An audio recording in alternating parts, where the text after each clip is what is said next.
back, family. It's your favorite family member, Money Mel Jr. And what I'm here today talking about is authorized users. Like, I've been getting crazy questions about this, not just when I started YouTube, even before the YouTube, about people not knowing what it is, how to use it, anything of that nature. So we're just gonna jump right into it. Authorized user. Now, with the authorized user, you got two parties. You got the person who has the credit and the person who want to be added to the credit. Now, I want to be the authorized user. Let's say, okay, I'm the 18-year-old version of your son, your nephew, your niece, or whomever trying to get credit. So, what I want to do is I want to be applied to someone else's credit line who already has established credit. Therefore, without me having to go apply and receive inquiries and things and probably get denied or even have to get a secured credit card, you can add me onto your credit line. So what a lot of people who get, what I'm saying, brought this question, they say, I don't want to mess up my credit. So no, I'm not adding you little 18-year-old person who's gonna go and jack up my credit, or you got bad credit. So once I add you to it, it's gonna mess up my perfectly good credit. Okay, now this is where I come in at to cut all that. The person that you're adding to your credit will not affect your credit at all. 0%. So you got that 750, that 785, that 800. You add little Jimmy right here that's 18 years old, that just going to college with no credit, to your credit line as an authorized user, it will not affect you. So you don't have anything to be worried about. So that's right there to just calm you all down and be the good aunt, uncle, grandma, or parent to help little Jimmy out. All right. So I'm little Jimmy. So, like I said, I'm going to college, 18, getting out of high school. I want to improve my credit. So what I do, I go to my Uncle Junebug. I say, hey, Uncle Junebug, I know you got a Visa credit card. I don't know how long you had it or whatnot, but I like to be added onto your account as an authorized user. So Uncle Junebug say, I don't know, man, because I don't want to jack up my credit more than it already is. If I add you to my credit, you're going to go using the credit card. I'm not going to know what you're spending it on, and it's going to come back and hurt me. See, what you do in this situation right here is you add little Jimmy onto your credit report, onto your credit card. You have the credit card sent to your home. Once the credit card get there, you activate the credit card. Then once you activate the credit card, you cut it up. Just cut it up. It don't see the day of light. So what's going to happen is that's going to increase Jimmy's credit score because now he has your credit line on his account. He's an authorized user. So all of that history right there that you had a long time just became little Jimmy's history. So, but me as being Jimmy, and I'm a little bit credit aware because I even knew to ask my uncle for the authorized user. So I say, hey, uncle, your credit card, what's your credit limit?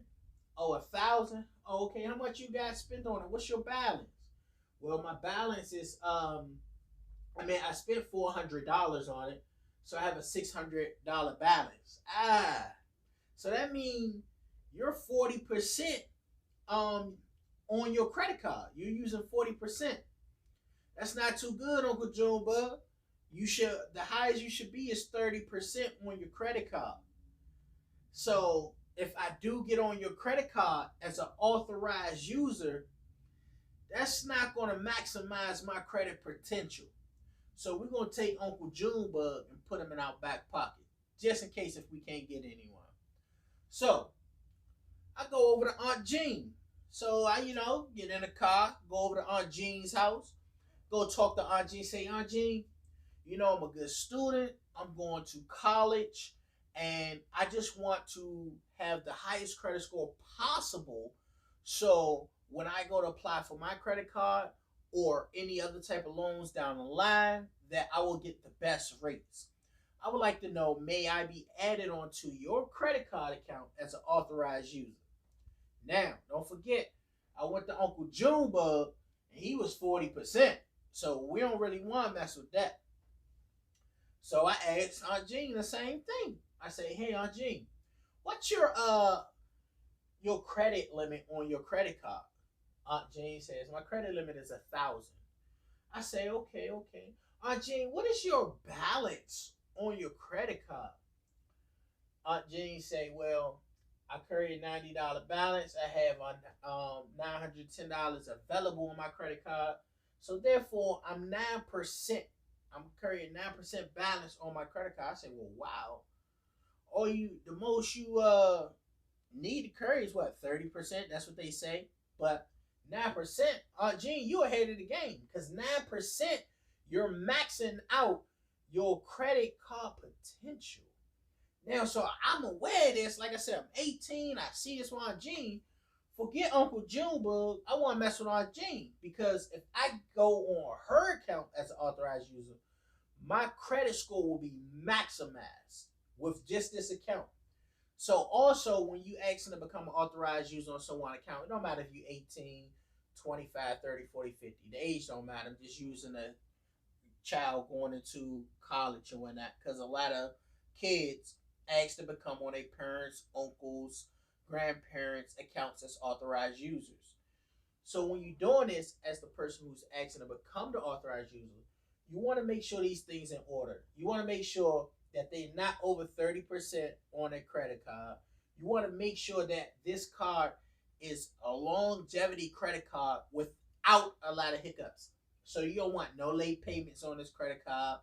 You don't want them to be maxing out their credit card, because all of those headaches would affect you as the authorized user.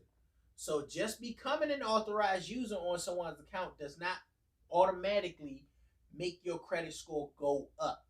It's factors that goes into it. So like I said, you want to make sure they don't have a bunch of late payments. You want to make sure that they're not maxing out their credit cards. And you want to make sure that they account for a substantial amount of time. So therefore, you can maximize yourself being on that account. So just to do a little recap, authorized users, you are not affected in any way if you don't get that credit card to that person that's asking. Get the card shipped to your home, you activate the credit card, then you cut the credit card up and throw it in the trash. This person with the bad credit will not affect your credit score in any way, shape, or form. Now, the person who's asking to become the authorized user, you want to make sure that you're dealing with an Aunt Jean and not an Uncle Junebug, because you want to maximize your potential. That's the whole reason for you getting on there. Then once you're on there, I say 90 to 180 days down the line, you apply for your own. Once your credit score is at least, from my standards, a 750. Why I say a 750? It's because at 750 is the lowest credit score you can have to have excellent credit, and therefore you will get the best rates available. And that will jumpstart your credit life. That will jumpstart your credit history. Now, if you do have a good Aunt Jean, she's not going to kick you off. She's going to let you continue to build that foundation. So that now you just got to continue that on your own credit card. So I hope that I explained to you all thoroughly about authorized users. You could get a little bit more technical with it as I continue to do the videos and go down the line. I'm going to do a credit masterclass and I'll get deep into it. But this is just touching on the surface of a lot of it. So if you have any questions or comments, please drop them down. I'll get down in there, answer them all. So hit the like button, subscribe, and share. Share to all your loved ones. Share to your ones that's in your church, the ones who got children that's going to college, and the ones who that don't, as I was that person. So thank you, family.